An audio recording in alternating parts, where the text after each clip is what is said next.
Hello प्यारे साथियों, आप सभी का एक बार फिर से स्वागत है आपके अपने पसंदीदा यूट्यूब चैनल आर्यू क्लासेस पर। तो दोस्तों, आज के इस क्लास में हम आपके लिए लेकर आए हैं एक बहुत ही महत्वपूर्ण विषय पर, यानी कि एमडीसी विषय से संबंधित।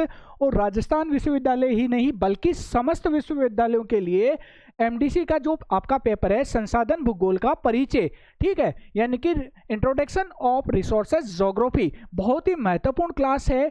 यहाँ पर मैं वादा करता हूं आपसे कि यहां पर आपको संपूर्ण क्लास देखने को मिलेगी। इसमें शॉर्ट लॉन्ग सभी क्वेश्चन मिलेंगे और साथ ही साथ सबसे बड़ी बात यह कि इनके आंसर भी मैं आपके लिए लेकर आया हूं, चाहे वो शॉर्ट क्वेश्चन हो चाहे लॉन्ग क्वेश्चन हो, सभी के आंसर मैं यहां लेकर आया हूं। तो कहीं जाने की जरूरत नहीं है, यहीं पर आपका पूरा पेपर क्लियर हो जाएगा। जैसा कि आपने देखा कि मेरे सारे पेपर लगभग सभी पेपर पूरे आपको मिल गए। जैसे कि इलेक्ट्रोरल लिटरेसी की बात करें तो अपना पेपर संपूर्ण पेपर लगभग 38 क्वेश्चन, 40 में से 38 क्वेश्चन हमारे पेपर से, हमारी क्लास से मिले हैं।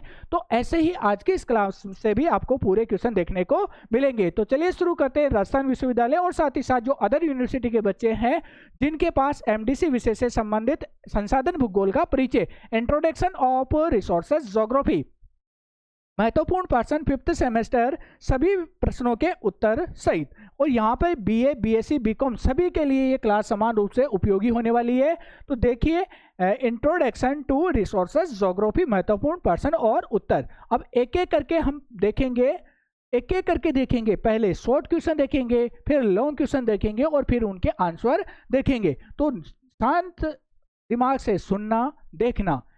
आपको डबल स्पीड में चलाने की आवश्यकता नहीं है, क्योंकि ये लगभग 1.5 घंटे की क्लास होने वाली है जिसमें आपके संपूर्ण पेपर की तैयारी हो जाएगी। तो चलिए शुरू करते हैं। Unit first, resources geography. इसमें छोटे पर्सन शॉर्ट क्वेश्चन हमने लिए हैं, तो शॉर्ट क्वेश्चन को हम देखते हैं एक एक करके। संसाधन भूगोल क्या है? सबसे पहले अपने पास क्वेश्चन आता है, संसाधन भूगोल क्या है। संसाधन भूगोल का अर्थ आपको देखना है। संसाधन भूगोल क्या है, यहां पर आपको बताना है कि संसाधन भूगोल कहते किसे हैं।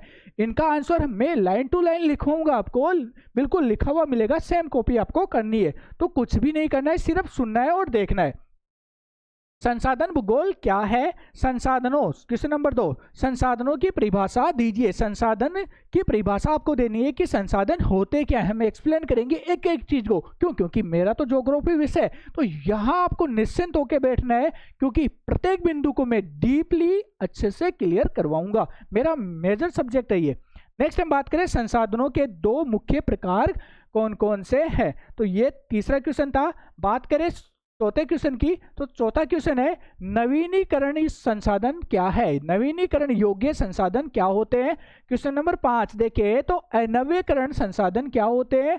क्वेश्चन नंबर 6, जिमरमैन का संसाधन वर्गीकरण क्या है। जिमरमैन ने जो संसाधनों का वर्गीकरण दिया था वो बताना है, सिर्फ नाम लिखना है आपको, ठीक है। यहां पर आपको देखो गलती नहीं करनी है, ध्यान से सुनना, डबल स्पीड में मत चलाना। नेक्स्ट है, संसाधन भूगोल का विषय क्षेत्र क्या है। संसाधन भूगोल का विषय क्षेत्र आपको बताना है। क्वेश्चन नंबर 8 की बात कर रहे हैं तो मृदा संरक्षण से क्या आशय है। मृदा संरक्षण किसे कहते हैं। क्वेश्चन नंबर 9, जल संरक्षण क्यों आवश्यक है। और क्वेश्चन नंबर 10, सतत विकास क्या है। सतत विकास किसे कहते हैं। तो ये यूनिट फर्स्ट से संबंधित शॉर्ट क्वेश्चन थे। अब देखते हैं यूनिट फर्स्ट से संबंधित इंपोर्टेंट 2 लॉन्ग क्वेश्चन, ऐसे टाइप क्वेश्चन। तो यहां पर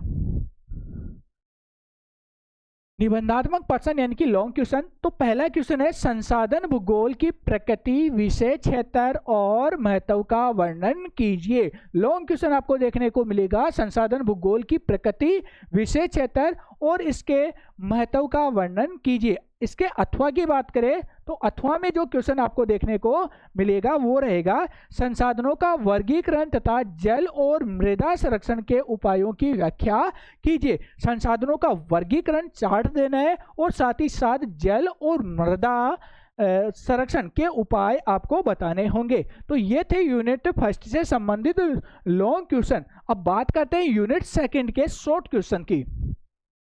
तो सेकंड यूनिट है हमारी नेचुरल रिसोर्सेज यानी कि प्राकृतिक संसाधन।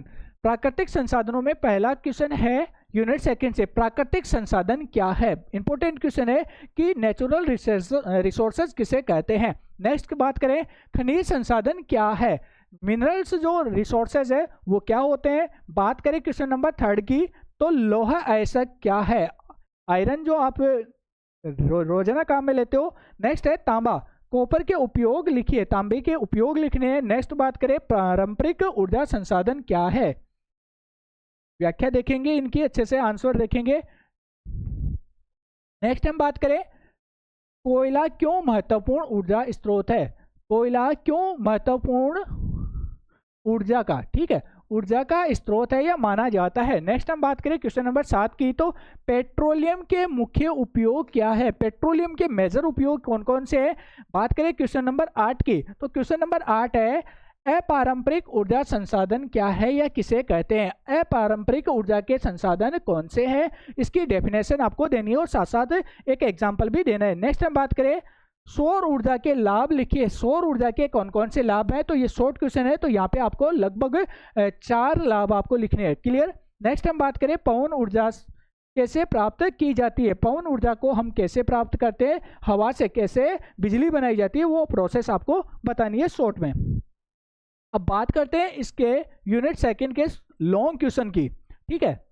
लॉन्ग क्वेश्चन की बात करें तो पहला यूनिट फर्स्ट से पहला क्वेश्चन हो गया और अभी यूनिट सेकंड से, ठीक है, ये यूनिट सेकंड ही चल रही है अपनी, ठीक है। यूनिट सेकंड से इंपॉर्टेंट क्वेश्चन है, खनिज किसे कहते हैं। पहला क्वेश्चन हो गया इसमें, खनिज किसे कहते हैं, और साथ ही साथ लौह अयस्क के उत्पादन का विस्तार से वर्णन कीजिए। खनिज किसे कहते हैं और खनिजों में जो लौह अयस्क है, लौह अयस्क का जो उत्पादन है और उसका जो वितरण है, डिस्ट्रीब्यूशन है, उसके बारे में आपको बताना है। तो मेजर रूप से आपको शॉर्ट में देना है विश्व के संदर्भ में, ठीक है, और जो मतलब शॉर्ट में देना है विश्व के संदर्भ में, और जो मेजर रूप से आपको आंसर लिखना है वो भारत के संदर्भ में आंसर इसका देना है। क्लियर। नेक्स्ट हम बात करें, उपयोग के आधार पर संसाधनों का वर्गीकरण करते हुए विस्तार से समझाइए। उपयोग के आधार पर संसाधनों को कितने भागों में बांटा गया है और उन उपभागों को विस्तार से आपको समझाना है। तो ये थे यूनिट सेकंड से संबंधित शॉर्ट और लॉन्ग क्वेश्चन। अब बात करते हैं यूनिट थर्ड की। यूनिट थर्ड की ह्यूमन रिसोर्सेज यानी कि मानव संसाधन। मैं फिर बोल रहा हूं कि धैर्य बनाए रखिए, सभी के आंसर में लेकर आया हूं। इस क्लास में आपको टोटली कुछ भी इसके अलावा और नहीं पढ़ने की जरूरत। पहला क्वेश्चन है यूनिट थर्ड से, मानव संसाधन क्या है अथवा मानव संसाधन किसे कहते हैं। क्वेश्चन नंबर 2 की बात करें तो जनसंख्या वृद्धि क्या है, जनसंख्या वृद्धि से आपका क्या तात्पर्य है। क्वेश्चन नंबर 3 की बात करें, जनसंख्या घनत्व का अर्थ क्या है या किसे कहते हैं, जनसंख्या घनत्व किसे कहते हैं। क्वेश्चन नंबर 4, जनसंख्या वितरण को प्रभावित करने वाले 2 कारक लिखिए। ध्यान से देखना, यहाँ पे 2 कारक है जनसंख्या वितरण को प्रभावित करने वाले 2 प्रमुख कारक, जिसमें हम अलग अलग देखेंगे। नेक्स्ट हम बात करें क्वेश्चन नंबर 5, जनसंख्या असमानता क्या है। जनसंख्या असमानता से आप क्या समझते हो, छापने की भी जरूरत नहीं है, आपको तो सिर्फ सुनने की जरूरत है। नेक्स्ट हम बात करें, जनसंख्या और संसाधन का संबंध क्या है। जनसंख्या और संसाधनों के मध्य जो रिलेशनशिप है उसके बारे में आपको बताना होगा। नेक्स्ट हम बात करें क्वेश्चन नंबर 7 की, तो जनसंख्या विस्फोट क्या है। जनसंख्या विस्फोट किसे कहते हैं, ऐसे नहीं कि जनसंख्या में विस्फोट हो गया, वो विस्फोट नहीं, जनसंख्या की तीव्र वृद्धि, ठीक है, समझ रहे हो तीव्र वृद्धि। हाँ, यहाँ तो बड़ा मजा आ रहा है आपको।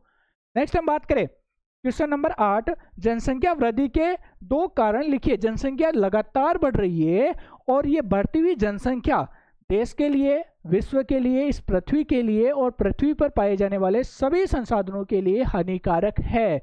आप भी जानते हो इस बात को, लेकिन फिर भी हम नहीं समझ रहे हैं ना। नेक्स्ट हम बात करें क्वेश्चन नंबर 9 की, जनसंख्या वृद्धि से उत्पन्न समस्याएं क्या क्या है। जनसंख्या वृद्धि से कौन कौन सी समस्याएं उत्पन्न हो सकती है या जो उत्पन्न हो रखी है उनके बारे में आपको बताना है। नेक्स्ट हम बात करें, जनसंख्या नियंत्रण के उपाय लिखिए। ये क्वेश्चन आपको बताना है, इसका आंसर आपको बताना है। जनसंख्या नियंत्रण के लिए कोई 2 उपाय, इसका आंसर मैं नहीं बताऊंगा, ठीक है, आपको ही बताना है कमेंट करके। नेक्स्ट हम बात करें, हाँ लग गए है ना कमेंट करने के लिए, इसका तो आंसर आपको आता है सबको। नेक्स्ट हम बात करें लॉन्ग क्वेश्चन की, तो लॉन्ग क्वेश्चन यूनिट थर्ड से है, जनसंख्या वृद्धि, वितरण और घनत्व का विस्तार से वर्णन कीजिए। यानी कि जनसंख्या वृद्धि किसे कहते हैं, जनसंख्या का वितरण क्या होता है या किसे कहते हैं, घनत्व, जो ऑलरेडी आ चुका है। इसके अलावा इनका विस्तार से आपको क्या करना है, उल्लेख करना है, वर्णन करना है। इसके अथवा की बात करें तो यहाँ पर जनसंख्या और संसाधनों के संबंध तथा उनसे उत्पन्न समस्याओं की व्याख्या कीजिए। लगातार बढ़ती हुई जनसंख्या क्या है, समस्या है, तो इन समस्याओं का उल्लेख आपको करना होगा। नेक्स्ट हम बात करें यूनिट फोर्थ यानी कि एग्रीकल्चर रिसोर्सेज यानी कि कृषि संसाधन। अब पहले देखते हैं शॉर्ट क्वेश्चन, फिर देखेंगे लॉन्ग क्वेश्चन। पहला क्वेश्चन है यहाँ पर कृषि संसाधन क्या है, कृषि संसाधन किसे कहते हैं। क्वेश्चन नंबर 2 है चावल उत्पादन के लिए अनुकूल जलवायु क्या है या कौन सी है, कौन सी जलवायु उपयुक्त मानी जाती है। क्वेश्चन नंबर 3 गेहूं की खेती किन क्षेत्रों में होती है या की जाती है। क्वेश्चन नंबर 4 चाय उत्पादन के लिए आवश्यक परिस्थितियां लिखिए। आवश्यक परिस्थितियां यानी कि मेजर जो होती है वो होती है जलवायु, वर्षा, मिट्टी। क्लियर। नेक्स्ट हम बात करें क्वेश्चन नंबर 5 कॉफी कहाँ उगाई जाती है, कॉफी कौन से क्षेत्रों में उगाई जाती है, कौन सी जलवायु प्रदेश में या जलवायु क्षेत्रों में उगाई जाती है। क्वेश्चन नंबर 6 की बात करें तो यहाँ पर है कपास यानी कि कॉटन। नेक्स्ट हम बात करें अब कपास और कॉटन दोनों एक आगे, जैसे कि आमतौर पर ऐसा होता है कि वस्त्रों की बात करें तो बोलते हैं सूती, कॉटन, दोनों को अलग अलग माना जाता है, ठीक है, लेकिन वो एक ही चीज होती है। नेक्स्ट हम बात करें रबर उत्पादन के लिए कौन सी जलवायु चाहिए। रबर उत्पादन के लिए अब आपके दिमाग में आ रहा होगा कि रबर उत्पादन के लिए, हाँ बिल्कुल, रबर किससे प्राप्त होता है, रबर के पेड़ से होता है। अब आपको कमेंट करके बताना है कि रबर की खेती होती है या फिर रबर कृत्रिम रूप से तैयार किया जाता है या फिर दोनों प्रकार से किया जाता है, आपको कमेंट करके बताना है। नेक्स्ट हम बात करें गन्ना किन परिस्थितियों में या जलवायु क्षेत्रों में उगाया जाता है। क्वेश्चन नंबर 9 खाद्य फसलें क्या है। क्वेश्चन नंबर 10 वाणिज्यिक फसलें क्या है, वाणिज्यिक फसलें कौन सी होती है। अब बात कर लेते हैं यूनिट 4 के लॉन्ग क्वेश्चन की और फिर हमारा इम्तिहान चालू होता है इनके आंसर देने का। नेक्स्ट हम बात करें चावल या चाय उत्पादन के लिए आवश्यक भौगोलिक दशाओं का वर्णन कीजिए। अब मैं पहले ही बता देता हूं कि यहाँ पर ये जो यूनिट 4 है इसमें मैं ये पहला वाला क्वेश्चन पूरा क्लियर करवा दूंगा। सेकंड क्वेश्चन में सिर्फ और सिर्फ आपको कुछ चीजें चेंज करनी है, जैसे कि वर्षा कितनी, तो वर्षा इनमें जो है उसमें थोड़ी सी चेंज हो जाएगी, जलवायु चेंज हो जाएगी, श्रम, मृदा, यानी कि सिर्फ और सिर्फ आपको 4 से 5 वर्ड चेंज करने और बाकी सेम आंसर रहेगा। तो देखते हैं अगला क्वेश्चन, कपास या गन्ना उत्पादन के लिए आवश्यक भौगोलिक दशाओं का वर्णन कीजिए या विस्तार से वर्णन कीजिए। तो ये थे यूनिट 4 से संबंधित इंपॉर्टेंट लॉन्ग क्वेश्चन। हमने बात कर ली यूनिट 1 से लेके यूनिट 4 तक शॉर्ट और लॉन्ग क्वेश्चंस की। अब बात कर लेते हैं इनके आंसर की यूनिट बाय यूनिट। क्लियर। अब ध्यान से सुनना, इतनी देर तो आपने कुछ भी कर लिया या डबल स्पीड में चला लिया या ट्रिपल स्पीड में चला लिया, अब धीरे धीरे आराम से सुनना एक एक चीज को। अब हम शुरू करते हैं unit by unit answer, short और लॉन्ग। यूनिट 1 से पहला क्वेश्चन है संसाधन भूगोल क्या है। अब इसका आंसर सुन लीजिए पहले। उत्तर, संसाधन भूगोल की वह शाखा है जिसमें पृथ्वी पर उपलब्ध प्राकृतिक और मानवीय संसाधनों के वितरण, उपयोग और संरक्षण का अध्ययन किया जाता है। तो संसाधन भूगोल क्या है, भूगोल की वह शाखा है या भूगोल की वह विषय है या उपशाखा है जिसमें पृथ्वी के ऊपर उपलब्ध प्राकृतिक और मानवीय संसाधन, जी हाँ मानव भी क्या है, एक संसाधन है, प्राकृतिक और मानवीय संसाधनों के वितरण, यानी कि टोटल जो संसाधन है वह सर्वत्र एक समान मात्रा में नहीं पाए जाते, अलग अलग क्षेत्रों में अलग अलग मात्रा में पाए जाते हैं, और उनके संरक्षण यानी कि उनको बचाने का अध्ययन किसमें किया जाता है, संसाधन भूगोल में किया जाता है। तो ये हमारा यूनिट 1 का पहला क्वेश्चन क्लियर हो गया। इसको आप लिखना चाहो तो लिख सकते हो, अदरवाइज सुन लो सिर्फ। बात करें क्वेश्चन नंबर 2 की, तो संसाधनों की परिभाषा दीजिए। संसाधन किसे कहते हैं, देखिए पहले इसका आंसर सुनिए। प्रकृति या मानव द्वारा उपलब्ध वे सभी साधन जो मानव की आवश्यकताओं की पूर्ति करते हैं संसाधन कहलाते हैं। अगर आपको ये डेफिनेशन समझ में नहीं आई तो कोई बात नहीं, सुनिए। प्रकृति प्रदत्त वे सभी वस्तुएं, ध्यान से सुनना, प्रकृति प्रदत्त वे सभी वस्तुएं जो मानव की आवश्यकताओं को पूरा करने में सक्षम हो और साथ ही साथ मानव के पास उन वस्तुओं को संसाधनों के रूप में परिवर्तित करने की तकनीक उपलब्ध हो, संसाधन कहलाते हैं। क्लियर। वापस रिपीट कर रहा हूं, प्रकृति प्रदत्त वे सभी वस्तुएं जो मानव की आवश्यकताओं को पूरा करने में सक्षम हो तथा मानव के पास उन्हें संसाधनों के रूप में परिवर्तित करने की तकनीक उपलब्ध हो, संसाधन कहलाते हैं। क्लियर? ऑफलाइन बच्चे तो समझ गए होंगे ना, ये डेफिनेशन मैंने खूब लिखवाई है। नेक्स्ट हम बात करें क्वेश्चन नंबर 3 की। संसाधनों के दो मुख्य प्रकार कौन से हैं? तो संसाधनों के मेजर दो प्रकार कौन से? नवीकरण योग्य संसाधन और अनवीकरण योग्य संसाधन। नवीकरण और अनवीकरण संसाधन। नवीकरण का मतलब यानी कि वे संसाधन जिनका एक बार उपभोग करने के पश्चात पुनः उत्पादन किया जा सकता है, नवीकरण योग्य संसाधन कहलाते हैं। क्लियर? यानी कि एक बार उपयोग कर लिया फिर वापस उसका उत्पादन हम कर सकते हैं। जैसे हम बात करें, बताइए उदाहरण देखिए, पेड़ पौधे काट सकते हैं उनको फिर वापस भी उगा सकते हैं, यानी कि नवीकरण योग्य है। सौर ऊर्जा है, एक बार उपयोग कर लिया वो तो चलती रहती है, समाप्ति नहीं होती। ऐसे बहुत सारे, हवा है, ये कभी समाप्त नहीं होती उपभोग करने के बाद में। अनवीकरण योग्य संसाधन यानी कि ऐसे संसाधन जिनका एक बार उपभोग करने के पश्चात पुनः उत्पादन नहीं किया जा सकता या पुनः उत्पादन करने में हजारों लाखों वर्ष लग जाते हैं, जैसे कि जीवाश्म ईंधन। क्लियर? कोयला। नेक्स्ट हम बात करें क्वेश्चन नंबर 4 की। क्वेश्चन नंबर 4 है, नवीकरण संसाधन क्या होते हैं? नवीकरण योग्य संसाधन क्या होते हैं? अभी मैंने बताया कि ऐसे संसाधन जिनका एक बार उपभोग करने के पश्चात पुनः निर्माण किया जा सकता है, नवीकरण योग्य संसाधन कहलाते हैं। जैसे बात करें जल, पवन, सौर ऊर्जा आदि इसके प्रमुख उदाहरण है। क्लियर? नेक्स्ट क्वेश्चन की बात करें, अनवीकरण संसाधन क्या है? मैंने इसका भी एक्सप्लेन कर दिया, यानी कि एक बार उपभोग कर लिया उसके बाद में उसका पुनः उत्पादन नहीं किया जा सकता, जैसे कोयला, पेट्रोलियम इसके प्रमुख उदाहरण है। इसलिए मैं बोलता हूं कि पूरी क्लास ध्यान से सुनो ताकि आपकी क्लास में यानी कि जो आप समय दे रहे हो उसको आप व्यर्थ ना गवाओ और आपके अच्छे नंबर बन जाए। नेक्स्ट है जिमरमैन। इंपॉर्टेंट है ये जिमरमैन। संसाधन भूगोल अगर पढ़े और जिमरमैन ना आए, ऐसा हो ही नहीं सकता। और हम पेपर बनाए और पेपर ना मिले, ऐसा भी नहीं हो सकता। क्यों? क्योंकि आपका इतना प्रेम है, इसलिए मैं आपके लिए बहुत ज़्यादा टाइम देता हूं। देखिए जिमरमैन का संसाधन वर्गीकरण क्या है। तो जिमरमैन के अनुसार संसाधन 3 प्रकार के होते हैं। जिमरमैन महोदय क्या बताते हैं कि संसाधन 3 प्रकार के होते हैं। अब कौन कौन से होते हैं देख लेते हैं। प्राकृतिक संसाधन, अब मैं यहीं पर क्लियर कर देता हूं इसको, आगे प्राकृतिक संसाधन भी आएंगे कि प्राकृतिक संसाधन क्या होते हैं। तो प्राकृतिक संसाधन कौन से होते हैं? वे संसाधन जो हमें प्रकृति से प्राप्त होते हैं, प्रकृति से सीधे प्राप्त होते हैं, प्राकृतिक संसाधन कहलाते हैं। जैसे हवा है, पेड़ पौधे हैं, प्राकृतिक जीवाश्म ईंधन है, ये हमें कहाँ से प्राप्त होते हैं? प्रकृति से प्राप्त होते हैं। खनिज संसाधन है, ये भी हमें, और मृदा ये कहाँ से प्राप्त होती है? प्रकृति से प्राप्त होती है।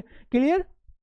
नेक्स्ट है मानव संसाधन, यानी कि ऐसे संसाधन जिनका निर्माण मानव करता है या फिर इसमें मानव भी शामिल है। ठीक है, मानव भी इसमें शामिल है, मानवीय संसाधन कहलाते हैं। नेक्स्ट हम बात करें, थर्ड है सांस्कृतिक संसाधन। सांस्कृतिक संसाधन किससे उत्पन्न होते हैं? मानव से उत्पन्न होते हैं, यानी कि मानव की जो कल्चर वगैरह है उससे संबंधित ये संसाधन माने गए। नेक्स्ट हम बात करें संसाधन भूगोल का विषय क्षेत्र क्या है। संसाधन भूगोल का विषय क्षेत्र इंपॉर्टेंट क्वेश्चन है, तो इसका आंसर देख लेते हैं। इसमें संसाधनों की उत्पत्ति, वितरण, उपयोग, विकास और संरक्षण का अध्ययन किया जाता है। संसाधन भूगोल का विषय क्षेत्र क्या है, यानी कि संसाधन भूगोल में हम पढ़ते क्या है, बात यही है। तो संसाधन भूगोल का अलग से एक विकास हुआ है, अलग विषय के रूप में ये उत्पन्न हुआ है। तो ये क्यों हुआ है, क्यों हुआ है और इसमें हम क्या क्या पढ़ते हैं? तो मेजर रूप से संसाधनों की उत्पत्ति, संसाधनों की उत्पत्ति कैसे होती है, उनका वितरण कौन कौन से क्षेत्रों में पाए जाते हैं। ऐसे तो नहीं कि सोना जैसे कि यहाँ भंडार है, नहीं, अलग अलग क्षेत्रों में इसके अलग अलग भंडार पाए जाते हैं और अलग अलग मात्रा में पाए जाते हैं। इसके अलावा हम बात करें तो इनका उपयोग, संसाधनों का उपयोग किस प्रकार होता है और विकास कैसे होता है, कैसे डेवलप होते हैं, और इनका संरक्षण, इनको कैसे बचाया जा सकता है आदि का अध्ययन करने के लिए या फिर आदि का अध्ययन संसाधन भूगोल का विषय क्षेत्र माना गया है। नेक्स्ट हम बात करें क्वेश्चन नंबर 8 की। तो मृदा संरक्षण से क्या आशय है? मृदा संरक्षण का मतलब क्या होता है? मिट्टी को कटने से और बहने से रोकना ही मृदा संरक्षण कहलाता है। यह मृदा की जो उपजाऊपन है उसको समाप्त होने से रोकना ही मृदा संरक्षण है। और मृदा संरक्षण के लिए मेजर रूप से जो हम कार्य अपनाते हैं या जो विधियां अपनाते हैं उनमें है अधिक से अधिक वृक्षारोपण करना, सिंचाई को नियंत्रित करना, अनियमित जो सिंचाई होती है उसको नियंत्रित करना, अनियमित या जो फिर असंतुलित पशुचारण है उसको रोकना, और इसके अलावा जो ऐसे क्षेत्र है जहाँ पे मृदा का कटाव ज़्यादा होता है उन क्षेत्रों में मेड़ बनाकर या पंक्तियाँ बनाकर सीढ़ी नुमा खेत बनाकर मृदा संरक्षण को बढ़ावा दिया जा सकता है। नेक्स्ट हम बात करें क्वेश्चन नंबर 9, जल संरक्षण क्यों आवश्यक है? जल संरक्षण क्यों आवश्यक है? भविष्य की आवश्यकताओं को पूरा करने के लिए, वर्तमान की आवश्यकताओं को पूरा करने के लिए जल जीवन का आधार है। सब जानते हैं जल क्या है? जीवन का आधार है और इसकी मात्रा सीमित है, सीमित मात्रा में जल पाया जाता है।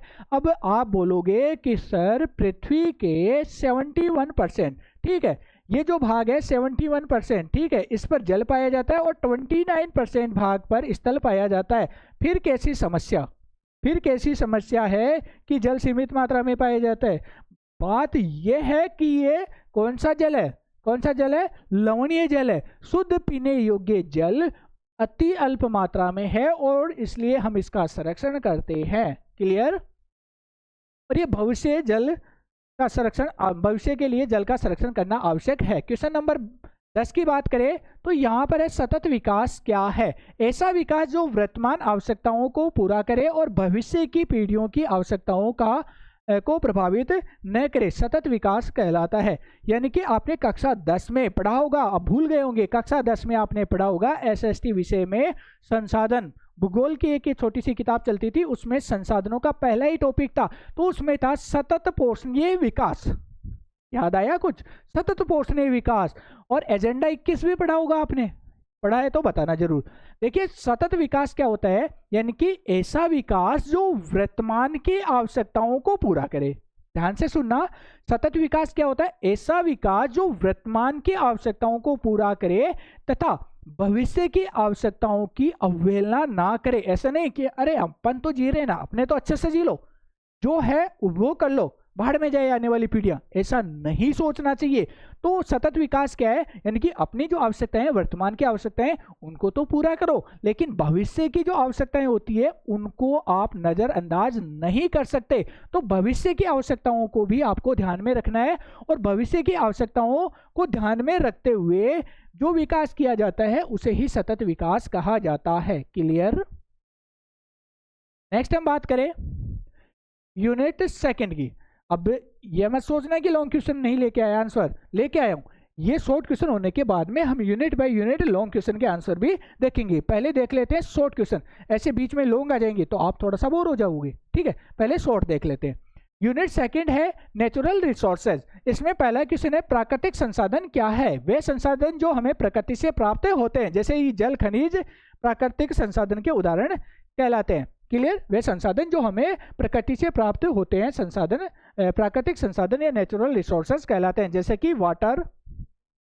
नेक्स्ट हम बात करें क्वेश्चन नंबर 2, खनिज संसाधन क्या होते हैं? यानी कि भूमि के अंदर पाए जाते हैं और भूमि के अंदर से हम क्या करते हैं? विभिन्न खनन प्रक्रिया के द्वारा विभिन्न खनिजों को प्राप्त करते हैं। या यूं कह सकते हैं कि खनिज, देखिए खनिज के लिए मैं अलग से आपको एक डेफिनेशन और बता देता हूं। वे सभी पदार्थ जिनके अपने भौतिक एवं रासायनिक गुण धर्म होते हैं और जो खनन क्रिया से भूमि के अंदर से प्राप्त होते हैं, खनिज कहलाते हैं, ठीक है। और एक उदाहरण दे देना, जैसे कि लोहा, तांबा, सीसा, जस्ता आदि, इसके बहुत सारे उदाहरण हैं, तो कोई एक दो उदाहरण आप लिख देना। नेक्स्ट है लोहा ऐसक क्या है? तो लोहा ऐसक वह खनिज है जिससे लोहा प्राप्त होता है। लोहा ऐसक क्या होता है? यानी कि जब हम खनन क्रिया से खान से खनन क्रिया के माध्यम से कच्चा लोहा निकालते हैं, फिर तो उससे यानी कि जो कच्चा लोहा मिलता है, अशुद्ध लोहा मिलता है, यानी कि बहुत सारे खनिजों का मिश्रण पाया जाता है, तो उसे हम क्या कहेंगे? लोहा ऐसक कहते हैं। क्लियर? क्वेश्चन नंबर 4 है तांबे के उपयोग लिखिए। तांबे के उपयोग यानी कि मेजर रूप से तांबा किसमें उपयोग किया जाता है?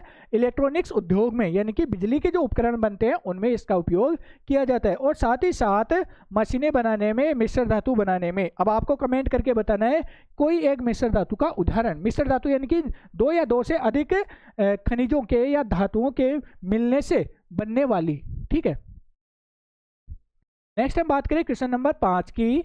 तो यहाँ पर 5 नंबर है पारंपरिक ऊर्जा संसाधन क्या है? यानी कि ऐसे पारंपरिक यानी कि ऐसे संसाधन जो परंपरा से या बहुत पहले से चले आ रहे पारंपरिक ऊर्जा संसाधन कहलाते हैं, जैसे कोयला और पेट्रोलियम इसके अच्छे उदाहरण हैं। नेक्स्ट हम बात करें कोयला क्यों महत्वपूर्ण है? क्योंकि कोयले से क्या बनती है? बिजली बनती है, और कोयला ऊर्जा का एक प्रमुख स्रोत है। ध्यान रखना, विश्व में सबसे ज्यादा अगर ऊर्जा का उपयोग या ऊर्जा का उत्पादन होता है तो वो कोयले से होता है। भारत जैसे देश में तो बहुत ज्यादा कोयले से ही उत्पादन किया जाता है बिजली का।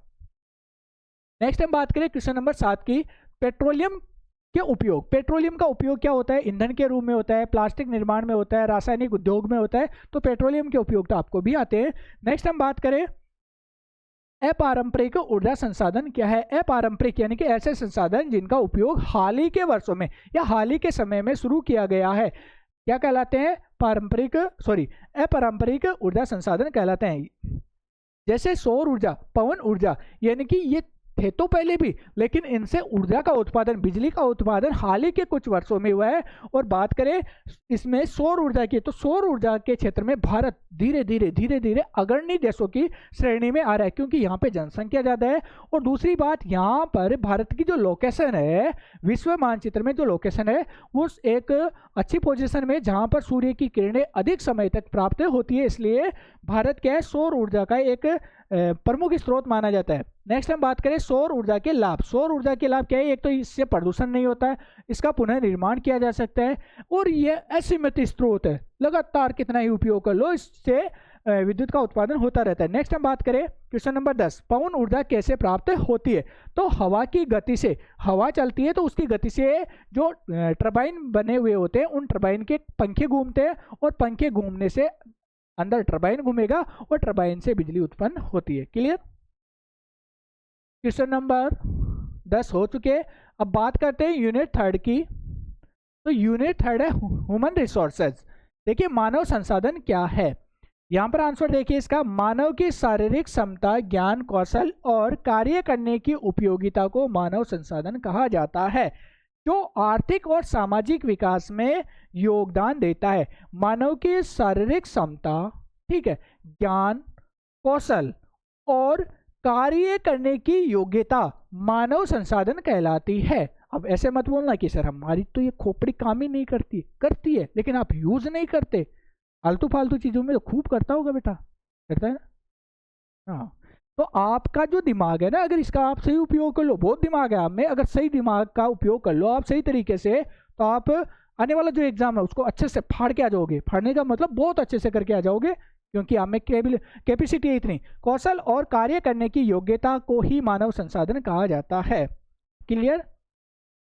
बात करें क्वेश्चन नंबर 2 की, जनसंख्या वृद्धि क्या है? तो जनसंख्या वृद्धि यानी कि किसी क्षेत्र विशेष में, अब मैं अलग डेफिनेशन बता देता हूं, ये भी आप देख लेना, यानी कि कोई भी क्षेत्र है, किसी क्षेत्र विशेष में दो निश्चित समय बिंदुओं के मध्य लोगों की संख्या में होने वाला परिवर्तन क्या कहलाता है? जनसंख्या वृद्धि कहलाता है। अब जनसंख्या वृद्धि 3 प्रकार की हो सकती है, धनात्मक जनसंख्या वृद्धि, ऋणात्मक जनसंख्या वृद्धि और स्थिर जनसंख्या वृद्धि।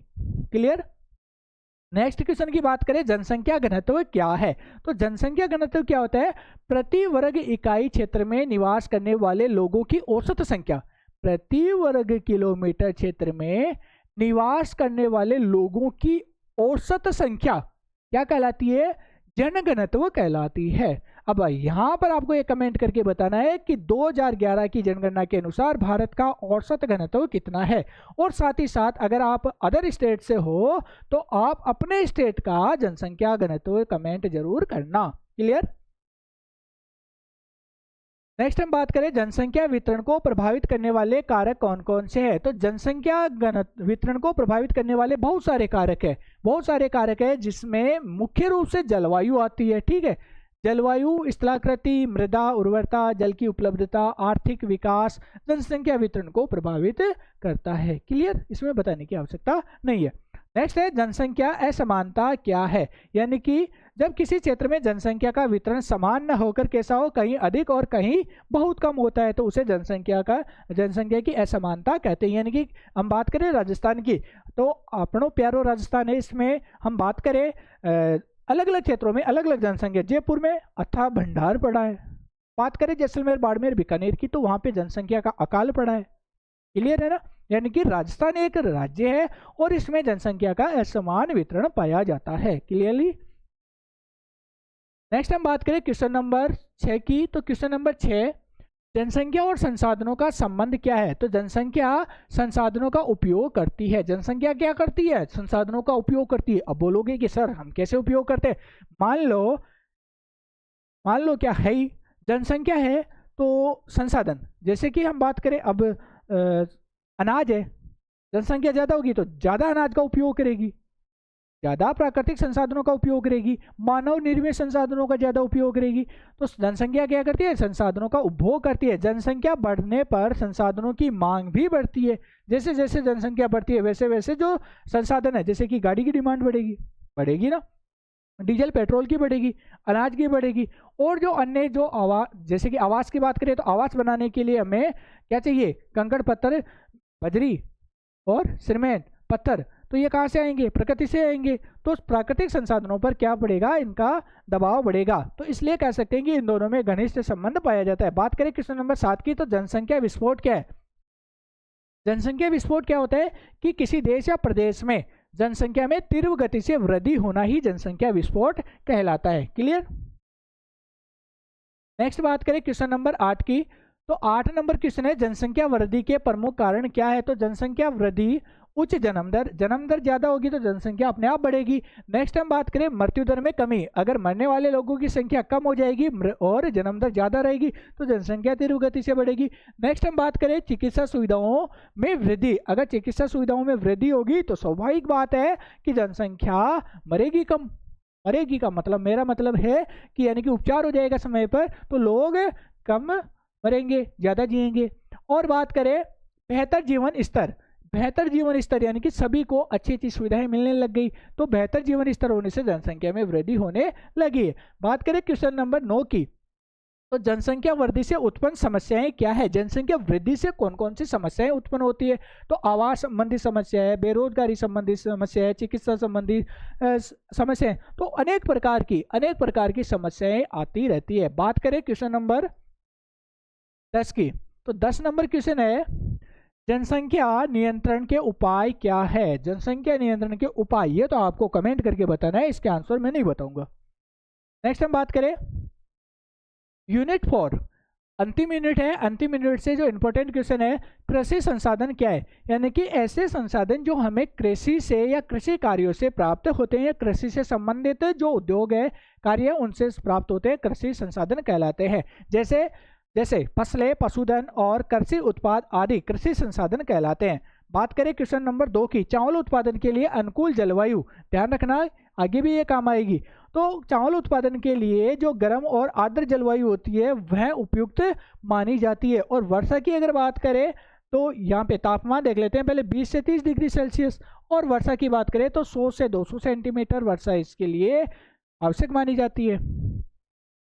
नेक्स्ट हम बात करें क्वेश्चन नंबर 3 की, गेहूं की खेती किन क्षेत्रों में की जाती है। तो गेहूं की खेती मुख्य रूप से समशीतोष्ण जलवायु प्रदेशों में की जाती है। भारत में यह पंजाब, हरियाणा, उत्तर प्रदेश, मध्य प्रदेश, हमारा राजस्थान भी इसमें शामिल है। क्यों पीछे रहे, राजस्थान, दवा की खेती की जाती है गेहूं की, राजस्थान, हाँ बिल्कुल, आदि इसके प्रमुख क्षेत्र हैं। नेक्स्ट बात करें चाय उत्पादन के लिए आवश्यक परिस्थितियां क्या है। चाय उत्पादन के लिए मुख्य रूप से पहाड़ी ढाल होनी चाहिए और अधिक वर्षा होनी चाहिए, गर्म और आर्द्र जलवायु होनी चाहिए, उपजाऊ मृदा आवश्यक होती है। क्लियर। नेक्स्ट बात करें क्वेश्चन नंबर 5 की, कॉफी कहाँ उगाई जाती है। कॉफी कहाँ उगाई जाती है, काफी मुख्य रूप से उष्णकटिबंधीय क्षेत्रों में उगाई जाती है। भारत में इसकी खेती मुख्य रूप से कहाँ की जाती है, कर्नाटक, केरल और तमिलनाडु के क्षेत्रों में की जाती है। कपास क्या है, कपास एक महत्वपूर्ण रेशा देने वाली फसल है, ठीक है। व्यापारिक फसल है जिसका उपयोग वस्त्र उद्योग में कपड़ा बनाने के लिए किया जाता है। नेक्स्ट हम बात करें क्वेश्चन नंबर 7, रबर उत्पादन के लिए कौन सी जलवायु आवश्यक है? तो रबर उत्पादन के लिए गर्म आर्द्र उष्णकटिबंधीय जलवायु तथा अधिक वर्षा आवश्यक होती है। रबर का पेड़ होता है और रबर के पेड़ से जैसे कि यहाँ पे खरोच किया जाता है और फिर यहाँ पर कोई बर्तन वगैरह लगा दिया जाता है, फिर रबर से एक तरल चिपचिपा पदार्थ निकलता है जो उस बर्तन में इकट्ठा होता रहता है, फिर उसको इकट्ठा कर लिया जाता है, फिर एक प्रोसेस से उससे रबर तैयार कर लिया जाता है। नेक्स्ट हम बात करें गन्ना किन परिस्थितियों में, जलवायु परिस्थितियों में उगाया जाता है? तो गन्ने के लिए गर्म जलवायु, पर्याप्त वर्षा व सिंचाई और उपजाऊ मिट्टी की आवश्यकता होती है। यहाँ पे आपको कमेंट करके बताना है कि गन्ना उत्पादन के लिए जो सबसे उपयुक्त या प्रयुक्त मृदा मानी जाती है वो कौन सी है? कमेंट करके जरूर बता दीजिए। नेक्स्ट हम बात करें खाद्य फसलें क्या है? ऐसी फसलें जो मानव के भोजन के लिए काम में ली जाती है, जैसे कि बात करें चावल है, गेहूं है, जौ है और साथ में यहाँ पे आपको बताना है कि और कौन सी फसलें। नेक्स्ट हम बात करें वाणिज्यिक फसलें क्या है? ऐसी फसलें जो व्यापार के उद्देश्य से उगाई जाती है, ठीक है, इनको नकदी फसल के नाम से भी जाना जाता है, जैसे कपास, गन्ना, रबर आदि।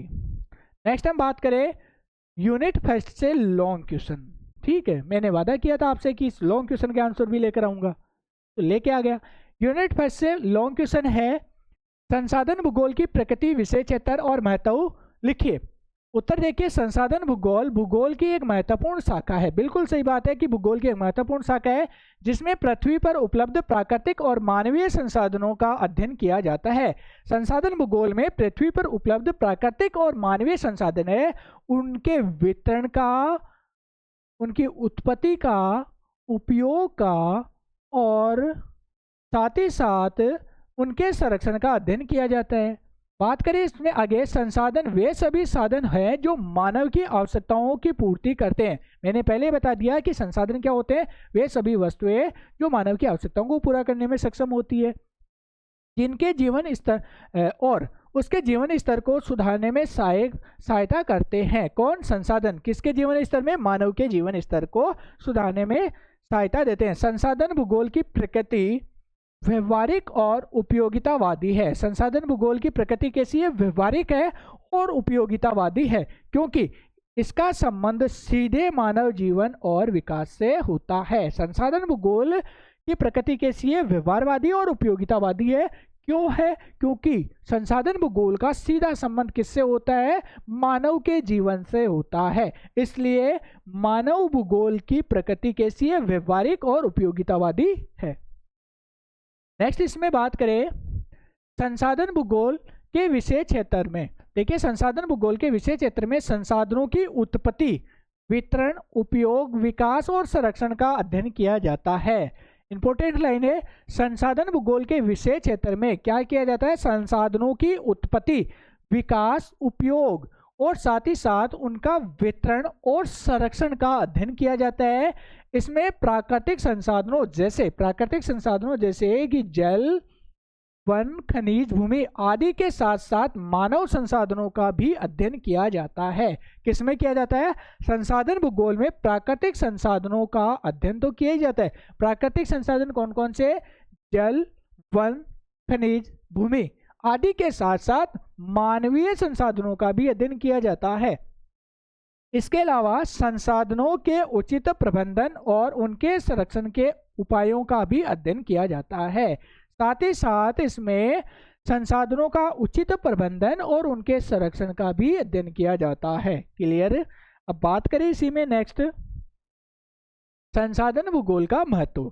संसाधन भूगोल का महत्व देखें तो यहाँ पर संसाधन वर्तमान समय में बहुत अधिक बढ़ गया है और आगे देखिए, इसमें बढ़ती जनसंख्या और औद्योगिकरण के कारण संसाधनों की मांग लगातार बढ़ रही है। लगातार जनसंख्या बढ़ रही है और औद्योगिकरण बढ़ रहा है, उद्योगों का विकास हो रहा है। इसलिए बढ़ती हुई जनसंख्या की आवश्यकताओं को पूरा करने के लिए संसाधनों की मांग लगातार बढ़ती जा रही है। ऐसे में संसाधनों का संतुलित उपयोग और संरक्षण आवश्यक हो गया है।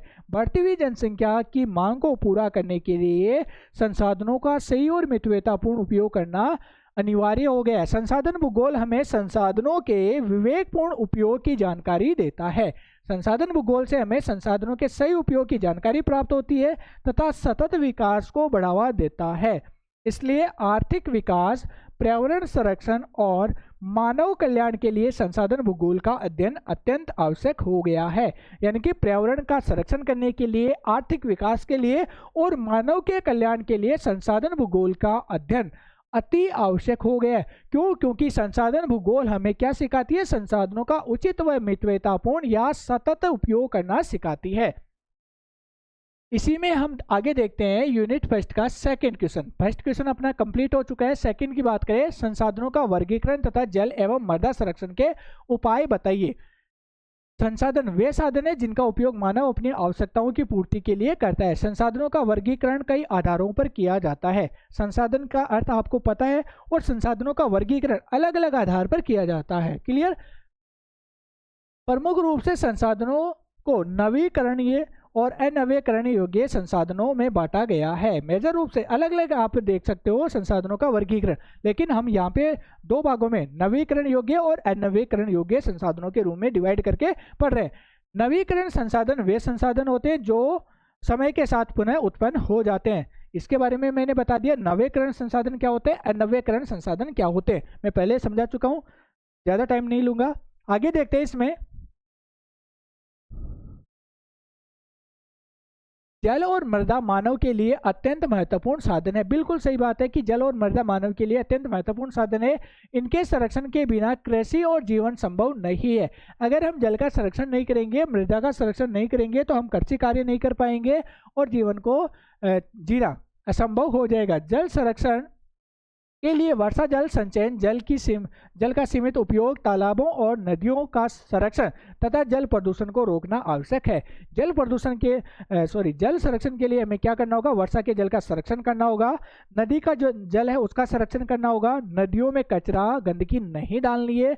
नदियों के पानी को साफ स्वच्छ बनाए रखना होगा, और तालाब आदि का जल है उसमें प्रदूषण रोकना होगा। नेक्स्ट हम बात करें मृदा संरक्षण के लिए वृक्षारोपण, कंटूर खेती, टेरेस खेती तथा फसल चक्र अपनाना महत्वपूर्ण उपाय है। यानी कि मृदा को समाप्त होने से, या मृदा की जो गुणवत्ता उपयोगिता है, उपजाऊपन है, उसको समाप्त होने से रोकने के लिए हमें क्या करना होगा? वृक्षारोपण, टेरेस खेती, फसल चक्रण और भी जो महत्वपूर्ण उपाय है मृदा का हमें क्या करना होगा? उपचार करना होगा। साथ ही मृदा कटाव को रोकने से भूमि की उर्वरता बनी रहती है और कृषि उत्पादन में वृद्धि होती है।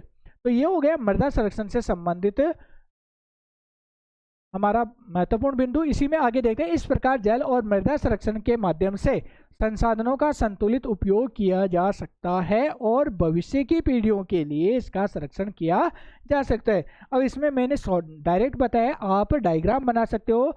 जैसे पहले ऊपर लिखना है संसाधनों का वर्गीकरण, ठीक है। सबसे पहले आपको क्या लिखना है? संसाधनों का अर्थ बताने के बाद में यहाँ बीच में आपको लिखना है संसाधनों का, एक सेकंड बेटा,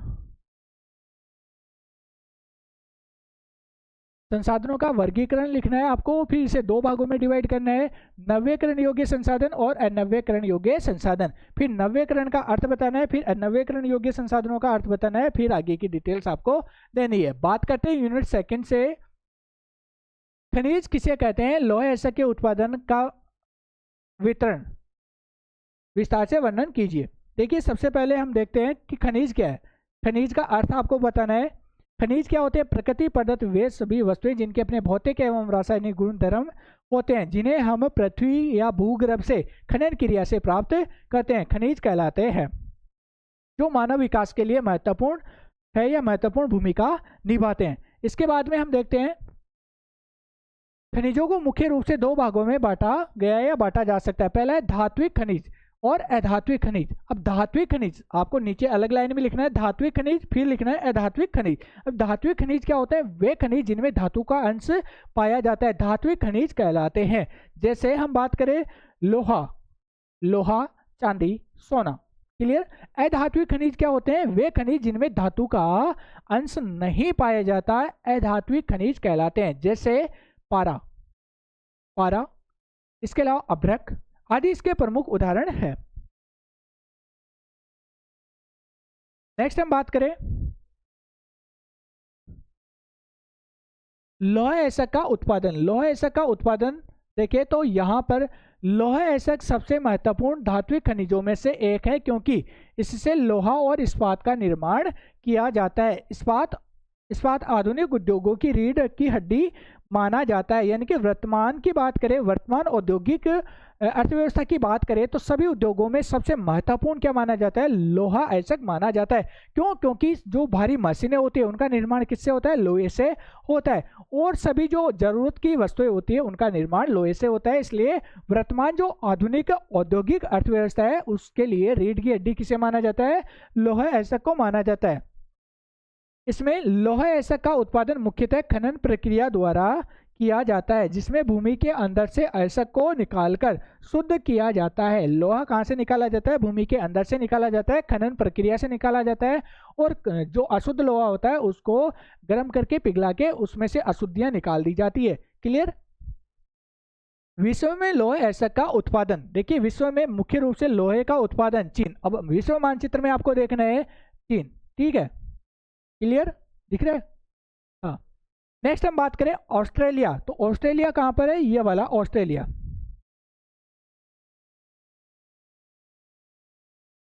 नेक्स्ट हम बात करें ब्राजील, तो आपको कमेंट करके बताना है कि ब्राजील कहां पर है। क्लियर? नेक्स्ट है भारत और रूस, भारत आपको पता ही है ये रहा, और रूस चाइना से जस्ट ऊपर, ये इधर रूस, ठीक है? नेक्स्ट हम बात करें ब्राजील, लौह ऐसक के सबसे बड़े निर्यातक देश है। निर्यातक, अब निर्यात क्या होता है? आयात क्या होता है? आयात, आयात, निर्यात, समझ गए? नेक्स्ट हम बात करें भारत के संदर्भ में, भारत में लौह ऐसक के प्रमुख उत्पादक राज्य जिसमें ओडिशा, झारखंड, छत्तीसगढ़, कर्नाटक और गोवा। गोवा में एक पतन है, नाम लिखना है, और गोवा में घटिया क्वालिटी का लोहा निकाला जाता है और यहाँ से उत्पादित जो लोहा है उसका 100% यानी कि संपूर्ण लोहा निर्यात कर दिया जाता है। अब यहाँ पे आपको कमेंट करके बताना है कि गोवा के किस बंदरगाह से और किस देश को लोहे ऐसक का निर्यात किया जाता है। नेक्स्ट है ओडिशा, हो गया। ओडिशा भारत का सबसे बड़ा लोह ऐसक उत्पादक राज्य है। भारत में मुख्य रूप से हेमेटाइट, अब यहाँ पर लोह ऐसक की 4 किस्में पाई जाती है। 4 किस्में कौन कौन सी है वो आपको कमेंट करके बतानी है। हेमेटाइट और मैग्नेटाइट, दो तो यहाँ पर हो गई, 2 बची हुई आपको बतानी है। प्रकार के लोह ऐसक पाए जाते हैं।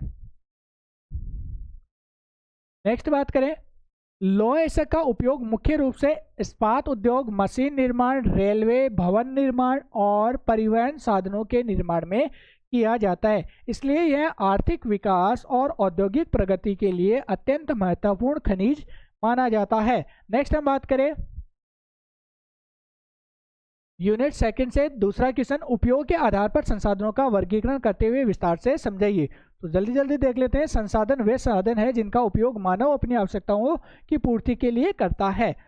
उपयोग के आधार पर संसाधन मुख्य रूप से कितने भागों में बांटे गए? 3 भागों में वर्गीकृत किया गया है। जैसे संभावित संसाधन, संभावित जितनी संभावना है।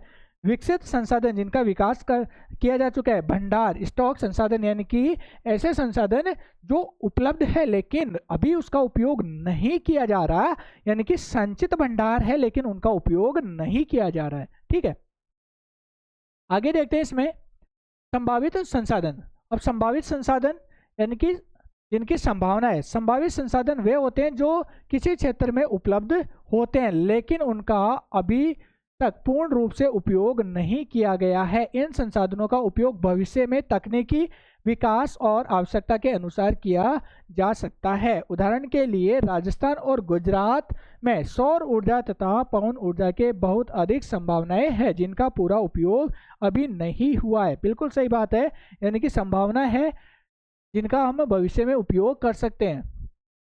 नेक्स्ट है विकसित संसाधन, डेवलप रिसोर्सेज। विकसित संसाधन वे संसाधन होते हैं जिनका सर्वेक्षण किया जा चुका है और जिनका उपयोग वर्तमान समय में किया जा रहा है। इसके भंडार, गुणवत्ता और उपयोग के बारे में पर्याप्त जानकारी होती है, जैसे कोयला, पेट्रोलियम, लोहा ऐसक आदि इसके उदाहरण है। यानी कि ऐसे संसाधन जिनकी हम खोज कर चुके हैं और उनका उपयोग प्रारंभ कर चुके हैं और हमें यह भी पता है कि कौन सी क्वालिटी का है और कितनी मात्रा में, जैसे लोहा ऐसक, पेट्रोलियम आदि इसके प्रमुख उदाहरण है। बात करें थर्ड की, भंडार संसाधन। स्टॉक रिसोर्सेज, भंडार संसाधन वे होते हैं जो प्रकृति में मौजूद तो होते हैं लेकिन वर्तमान तकनीकी या आर्थिक कारणों से इनका उपयोग संभव नहीं होता। यानी कि प्रकृति में मौजूद होते हैं लेकिन तकनीकी और आर्थिक कमी के कारण, यानी कि पैसे की कमी के कारण उनका उपयोग संभव नहीं हो पाता है। उदाहरण के लिए अगर बात करें, समुद्र के पानी में हाइड्रोजन और ऑक्सीजन प्रचुर मात्रा में पाए जाते हैं लेकिन इनका ऊर्जा के रूप में उपयोग अभी सीमित है। ये तीसरा प्रकार हो गया। अब बात करते हैं समरी की। इस प्रकार उपयोग के आधार पर संसाधनों का वर्गीकरण हमें संसाधनों के उचित प्रबंधन और भविष्य की योजनाओं को समझने में सहायता करता है या सहायता प्रदान करता है। क्लियर? ये हो गया हमारा यूनिट सेकंड से संबंधित लॉन्ग क्वेश्चन का मैटर। अब बात करते हैं यूनिट थर्ड से इंपोर्टेंट क्वेश्चन। जनसंख्या वृद्धि, वितरण और घनत्व का विस्तार से वर्णन कीजिए। जनसंख्या किसी देश या क्षेत्र में रहने वाले लोगों की कुल संख्या को कहते हैं। जनसंख्या का अध्ययन भूगोल का एक महत्वपूर्ण विषय है क्योंकि इसका सीधा संबंध संसाधनों, आर्थिक विकास और पर्यावरण से होता है। देखिए, जनसंख्या किसी देश या प्रदेश में रहने वाले लोगों की कुल संख्या से संबंधित होती है। और जनसंख्या का अध्ययन करना क्यों महत्वपूर्ण होता है? क्योंकि जनसंख्या की हमें जानकारी होगी तो सरकार क्या करती है, जनसंख्या के अनुपात में ही जो नीतियां होती है उनको लागू करती है। मान लीजिए एक क्षेत्र में जनसंख्या 1 लाख है और वहां पर सरकार बहुत सारे कॉलेज, यूनिवर्सिटी, इसके अलावा सड़कें, रेल, हवाई अड्डे बना रही है। और एक क्षेत्र ऐसा है जहाँ पे जनसंख्या 1 करोड़ है लेकिन उन क्षेत्रों में सरकार कम सड़कें, इसके अलावा स्कूल्स, कॉलेजेस, बहुत सारे ऐसे इन संसाधनों का विस्तार कम करती है या सुविधाओं का विस्तार कम कर पाती है, तो असंतुलन की स्थिति उत्पन्न हो जाएगी। तो जनसंख्या का अगर हमें नॉलेज है कि कौन से क्षेत्र में कितनी जनसंख्या है तो उसी के आधार पर सरकार क्या करती है, नीतियों का निर्धारण करती है, विकास कार्यों को लागू करती है। नेक्स्ट इसमें देखते हैं जनसंख्या वृद्धि। जनसंख्या वृद्धि क्या होती है? जनसंख्या वृद्धि क्या होती है? किसी क्षेत्र, किसी देश या प्रदेश में दो निश्चित समय बिंदुओं के मध्य लोगों की संख्या में होने वाली वृद्धि क्या कहलाती है? या होने वाला परिवर्तन। वृद्धि नहीं, होने वाला परिवर्तन जनसंख्या वृद्धि कहलाता है। ये आप लिख लेना, ठीक है। नेक्स्ट हम बात करें, इससे क्या होता है? जनसंख्या वृद्धि से बहुत सारी समस्याएं उत्पन्न होती है। आवास से संबंधी है, फिर पेयजल संबंधी है, चिकित्सा संबंधी है, परिवहन संबंधी, यानी कि बहुत सारी समस्याएं उत्पन्न होती है, वो भी आपको शामिल करना है। जनसंख्या वितरण। अब जनसंख्या वितरण क्या होता है? किसी देश या प्रदेश की जो कुल जनसंख्या होती है वह कितने अनुपात में या किस अनुपात में कौन कौन से क्षेत्रों में वितरित होती है, उसे जनसंख्या का वितरण कहते हैं। और मेजर रूप से अगर बात करें, जनसंख्या का वितरण विश्व में समान नहीं पाया जाता है। विश्व के सभी क्षेत्रों में जनसंख्या का असमान वितरण देखने को मिलता है। कुछ क्षेत्रों में जनसंख्या बहुत अधिक पाई जाती है जबकि कुछ क्षेत्रों में जनसंख्या बहुत कम देखने को मिलती है।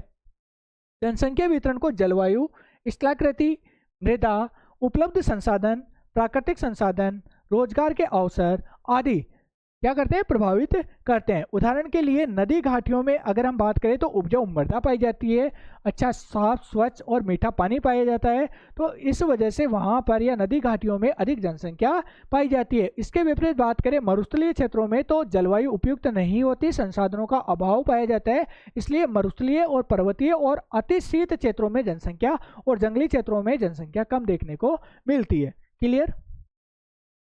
नेक्स्ट हम बात करें जनसंख्या घनत्व। तो जनसंख्या घनत्व क्या होता है? प्रति वर्ग इकाई क्षेत्र में निवास करने वाले लोगों की औसत संख्या क्या कहलाती है? जनघनत्व कहलाती है। और जनसंख्या घनत्व भी विश्व के अलग अलग क्षेत्रों में या अलग अलग देशों में अलग अलग या भिन्न भिन्न देखने को मिलता है। कई देश ऐसे हैं जहाँ पे जनसंख्या घनत्व अधिक सघन पाया जाता है और कुछ देश या क्षेत्र ऐसे जहाँ पे जनसंख्या अति विरल पाई जाती है और कुछ क्षेत्रों में मध्यम जनसंख्या पाई जाती है। बात करें बांग्लादेश की तो बांग्लादेश विश्व में अधिक जनसंख्या घनत्व के देशों में टॉप में रैंक करता है। भारत की बात करें तो भारत में भी जनसंख्या बहुत ज़्यादा है। विश्व के कुल क्षेत्रफल का 2.4 लगभग जो भाग है वो भारत में पाया जाता है और विश्व की बहुत अधिक जनसंख्या भारत में निवास करती है। नेक्स्ट हम बात करें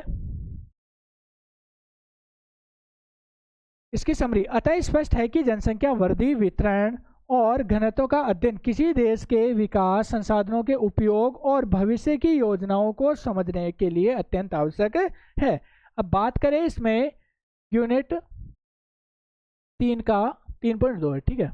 दूसरा क्वेश्चन आ गया यहाँ पे, जनसंख्या और संसाधनों के संबंध तथा उनसे उत्पन्न समस्याओं का वर्णन कीजिए, व्याख्या कीजिए। देखिए, जनसंख्या और संसाधनों के मध्य संबंध जो संबंध होते हैं तथा उनमें उनसे उत्पन्न जो समस्याएं वो इस प्रकार है। जनसंख्या और संसाधनों के बीच घनिष्ठ और परस्पर निर्भर संबंध होता है। क्या होता है? घनिष्ठ संबंध पाया जाता है। जनसंख्या और संसाधन आपस में एक दूसरे से संबंधित होते हैं, अंतर संबंधित होते हैं, या इनमें घनिष्ठ संबंध देखने को मिलता है। वे प्राकृतिक या मानवीय संसाधन है जिनका उपयोग मनुष्य अपनी आवश्यकताओं की पूर्ति के लिए करता है। मानव अपनी आवश्यकताओं की पूर्ति के लिए क्या करता है? संसाधनों का उपयोग करता है, जैसे भूमि, जल, वन, खनिज, ऊर्जा आदि का उपयोग मानव अपनी आवश्यकताओं की पूर्ति के लिए करता है। दूसरी ओर जनसंख्या इन संसाधनों का उपयोग करने वाली शक्ति है। जनसंख्या क्या है? संसाधनों का उपयोग करने वाली शक्ति है। इसलिए किसी भी देश के विकास का स्तर काफी हद तक जनसंख्या और उपलब्ध संसाधनों के संतुलन पर निर्भर करता है। मैं यहाँ पे एक उदाहरण देता हूँ। भारत जैसे देश की बात करें तो भारत में संसाधनों का अधिक उत्पादन होता है, लेकिन जनसंख्या का उत्पादन भी बहुत ज्यादा हो रहा है। तो बढ़ती हुई जनसंख्या क्या करती है? अपने उत्पादित संसाधनों का उपयोग भारत में ही हो जाता है। जैसे कि अनाज का उत्पादन हम कितना ही बढ़ा ले, लेकिन जनसंख्या बढ़ती जा रही है, तो ये जनसंख्या क्या करती है? अनाज का उपभोग कर लेती है, तो अपने पास निर्यात के लिए अति अल्प मात्रा में वस्तुएं उपलब्ध रहती है। इसलिए हम उनका निर्यात नहीं कर पाते, और निर्यात नहीं कर पाते तो विदेशी मुद्रा हमें प्राप्त नहीं होती। इसलिए भारत में क्या है? आर्थिक वृद्धि कम हो रही है। क्यों? क्योंकि भारत के जो संसाधन है उनका उपभोग भारत में ही हो जाता है, यानी कि अधिक जनसंख्या है वही इसका उपयोग कर लेती है। नेक्स्ट हम बात करें, यदि किसी क्षेत्र में संसाधनों की तुलना में जनसंख्या कम होती है तो वहां संसाधनों का पूरा उपयोग नहीं हो पाता और विकास की गति धीमी रहती है। इसके विपरीत यदि जनसंख्या बहुत अधिक हो और संसाधन सीमित हो तो संसाधनों पर अत्यधिक दबाव बढ़ता है। इस स्थिति में जनसंख्या दबाव की स्थिति को जनसंख्या दबाव कहा जाता है। इसलिए जनसंख्या और संसाधनों के बीच संतुलन आवश्यक है, यानी कि जितनी मात्रा में संसाधन अपने पास उपलब्ध है उसी अनुपात में अपने पास क्या होनी चाहिए? जनसंख्या होनी चाहिए, अर्थात संतुलन होना आवश्यक है। क्लियर? आगे देखते हैं, जनसंख्या और संसाधनों के असंतुलन से कई समस्याएं उत्पन्न होती है। सबसे पहली समस्या संसाधनों की कमी। बढ़ती हुई जनसंख्या के कारण भूमि, जल, भोजन और ऊर्जा की मांग लगातार बढ़ती जाती है, जिससे इन संसाधनों की कमी होने लगती है। दूसरी समस्या बेरोजगारी और गरीबी है। जनसंख्या तेजी से बढ़ती है तो सभी लोगों को रोजगार उपलब्ध कराना कठिन हो जाता है, जिसके परिणाम स्वरूप गरीबी और आर्थिक असमानता बढ़ती जाती है। लगातार बढ़ती हुई जनसंख्या के लिए रोजगार और जो अन्य आधारभूत आवश्यकताएं होती है उनको उपलब्ध करवाना मुश्किल कार्य हो जाता है और यह स्थिति लगातार दिन प्रतिदिन बदतर होती जाती है। क्लियर? तीसरी महत्वपूर्ण पर्यावरण जो समस्या पर्यावरण प्रदूषण की और संसाधनों का क्षय है। सबसे बड़ी समस्या और आती है, पर्यावरण प्रदूषण बहुत ज्यादा होता है, जिसके कारण पर्यावरण असंतुलन की स्थिति उत्पन्न हो जाती है और संसाधनों का अधिक नुकसान होता है। अधिक जनसंख्या के कारण वनों की कटाई, बढ़ती हुई जनसंख्या के लिए ईंधन की पूर्ति के लिए और आवास निर्माण के लिए, सड़कों के निर्माण के लिए वनों की कटाई की जाती है। जल प्रदूषित होता जाता है, वायु प्रदूषण की समस्या बढ़ जाती है, भूमि का अत्यधिक उपयोग बढ़ जाता है, जिससे प्राकृतिक संतुलन बिगड़ जाता है और पर्यावरणीय संकट उत्पन्न होता है। क्लियर? अब बात करते हैं इसकी समरी की। अतः स्पष्ट है कि जनसंख्या और संसाधनों के बीच संतुलन बनाए रखना अत्यंत आवश्यक है। समरी के रूप में कह सकते हैं कि जनसंख्या और संसाधनों के बीच संतुलन बनाए रखना अति आवश्यक है। बात करें आगे, इसके लिए जनसंख्या नियंत्रण, संसाधनों का समुचित उपयोग तथा सतत विकास की नीतियों को लागू करना या अपनाना जरूरी है, ताकि वर्तमान और भविष्य की पीढ़ियों की आवश्यकताओं की पूर्ति हो सके। यानी कि बढ़ती हुई जनसंख्या को नियंत्रित करना और संसाधनों का सही और समुचित उपयोग करना अति आवश्यक है, ताकि वर्तमान विकास और भविष्य की जो आने वाली पीढ़ियां हैं उनके लिए भी संसाधनों का संरक्षण किया जा सके। तो ये थे थर्ड यूनिट से संबंधित इंपॉर्टेंट क्वेश्चन। नेक्स्ट हम बात करें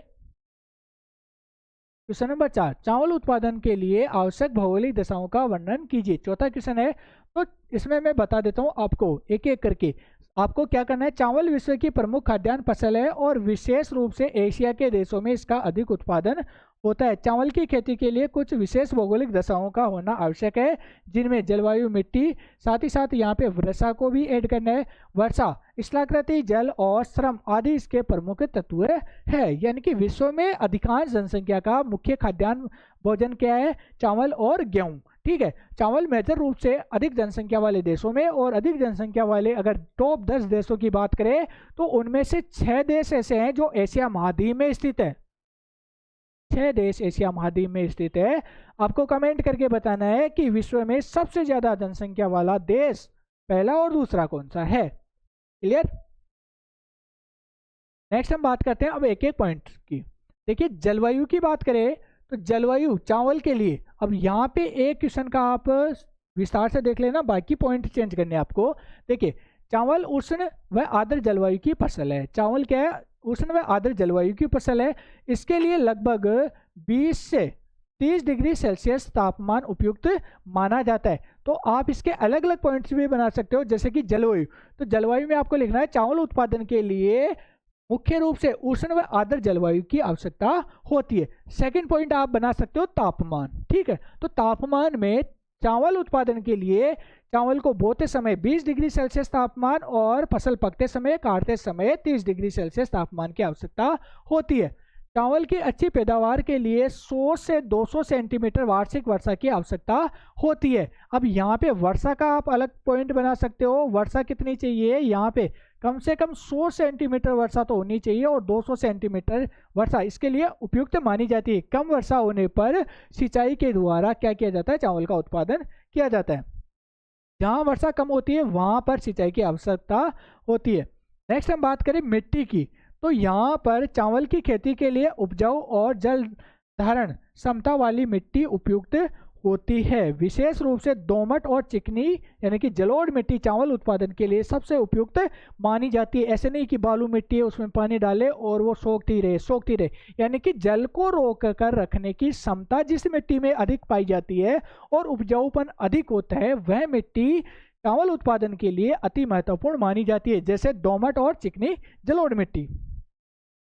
इसी में बात करें स्थलाकृति यानी कि भूमि कैसी होनी चाहिए, भूमि का ढाल कैसा होना चाहिए, स्वरूप कैसा होना चाहिए।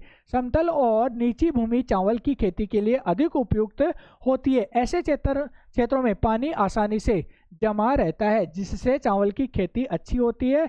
नदी, घाटियां और डेल्टा क्षेत्र इसके लिए बहुत अनुकूल होते हैं।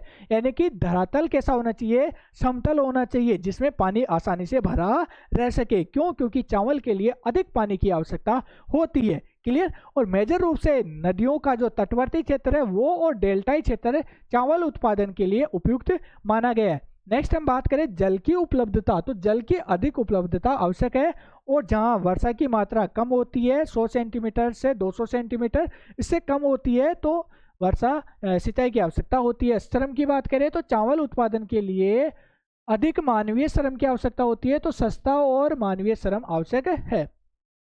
इस प्रकार अनुकूल जलवायु, उपजाऊ मिट्टी, समतल भूमि और पर्याप्त जल उपलब्धता चावल के उत्पादन के लिए प्रमुख आवश्यक भौगोलिक दशाएं मानी गई है। अब बात करते हैं क्वेश्चन नंबर 4.2 यानी कि यूनिट सेकंड का, अथवा गेहूं उत्पादन के लिए आवश्यक भौगोलिक दशाओं का वर्णन कीजिए। तो जल्दी जल्दी देख लेते हैं। गेहूं विश्व की प्रमुख खाद्यान्न फसलों में से एक है और यह विशेष रूप से समशीतोष्ण क्षेत्रों में उगाई जाती है। मैंने बताया है कि विश्व की अधिकांश जनसंख्या का मुख्य खाद्यान्न कौन सा है, चावल और गेहूं, और गेहूं समशीतोष्ण जलवायु वाले क्षेत्रों में अधिक उगाया जाता है। क्लियर। इसके अच्छे उत्पादन के लिए अनुकूल जलवायु, उपजाऊ मिट्टी, समतल भूमि और सिंचाई की उचित व्यवस्था आवश्यक होती है। अब एक एक करके देखते हैं आवश्यक भौगोलिक दशाएं। सबसे पहले बात करें जलवायु की, तो यहाँ पर जलवायु, गेहूं ठंडी और शुष्क जलवायु की फसल है। इसकी बुआई के समय लगभग 10 डिग्री से 15 डिग्री सेल्सियस तापमान उपयुक्त माना गया है। गेहूं की फसल को बोते समय 10 डिग्री से 15 डिग्री सेल्सियस, जबकि पकते समय 20 डिग्री सेल्सियस से 25 डिग्री सेल्सियस तापमान आदर्श माना गया है। गेहूं के लिए लगभग 50 से 75 सेंटीमीटर वार्षिक वर्षा पर्याप्त होती है। अब यहाँ पर यह वर्षा की मात्रा कुछ कम है, यहाँ पर 50 से 100 सेंटीमीटर, ठीक है, 100 सेंटीमीटर तक और इससे कम वर्षा होती है तो यहाँ पर क्या करते हैं, सिंचाई का कार्य करते हैं। बात करें मिट्टी की, तो मिट्टी अच्छी मिट्टी, उपजाऊ मिट्टी होनी चाहिए। जलोढ़ मिट्टी सबसे उपयुक्त मानी गई है। साथ ही साथ दोमट मिट्टी में भी इसका उत्पादन होता है। काली मिट्टी में भी गेहूं का उत्पादन किया जाता है। नदी घाटियां इसके लिए उपयुक्त मानी गई है। नेक्स्ट बात करें स्थलाकृति, तो स्थलाकृति गेहूं की खेती के लिए समतल और उपजाऊ जो क्षेत्र होते हैं वो उपयुक्त माने गए हैं ताकि मशीनों का उचित उपयोग किया जा सके। सिंचाई की बात करें तो कम वर्षा वाले क्षेत्रों में सिंचाई आवश्यक होती है। नेक्स्ट हम बात करें श्रम और तकनीकी, तो गेहूं की खेती की क्या है कि मानवीय श्रम की भी आवश्यकता होती है, तो सस्ते श्रम की आवश्यकता है और वर्तमान में औद्योगिकरण के कारण मशीनों का उपयोग बढ़ गया है तो मशीनों की अधिकता भी इसमें आवश्यक मानी गई है। इस प्रकार उपयुक्त जलवायु, उपजाऊ मिट्टी, समतल भूमि तथा उचित सिंचाई की व्यवस्था गेहूं फसल या गेहूं की फसल के उत्पादन के लिए आवश्यक भौगोलिक दशाएं मानी गई है। तो ये थे हमारे इंपॉर्टेंट क्वेश्चन और उनके आंसर। तो मैंने आपके लिए इतनी मेहनत की, तो प्लीज़ आपसे एक रिक्वेस्ट है, इस वीडियो को लाइक कर देना, चैनल को सब्सक्राइब जरूर कर लेना और साथ ही साथ अपने कॉलेज के ग्रुप में और इंस्टा ग्रुप, व्हाट्सअप या फिर आपके टेलीग्राम चैनल है, इंस्टा चैनल है, सभी पर प्लीज़ इसका लिंक शेयर कर देना और अपने साथियों के साथ ज़रूर शेयर करना क्योंकि उनको भी इस पेपर से हेल्प मिल जाए। तो फिलहाल आज के वीडियो में इतना ही, मिलते हैं अगली क्लास में एक नए टॉपिक के साथ। और आप कमेंट करके भी बता देना कि आपको और कौन से विषय से संबंधित पेपर चाहिए। हमने हिस्ट्री, ज्योग्राफी, पॉलिटिकल, हिंदी, साहित्य सभी के पेपर अपलोड कर दिए हैं तो आप जाकर ज़रूर देख लेना। तो आज के वीडियो में फिलहाल इतना ही, मिलते हैं अगली क्लास में एक नए टॉपिक के साथ। तब तक के लिए take care, good bye, thank you.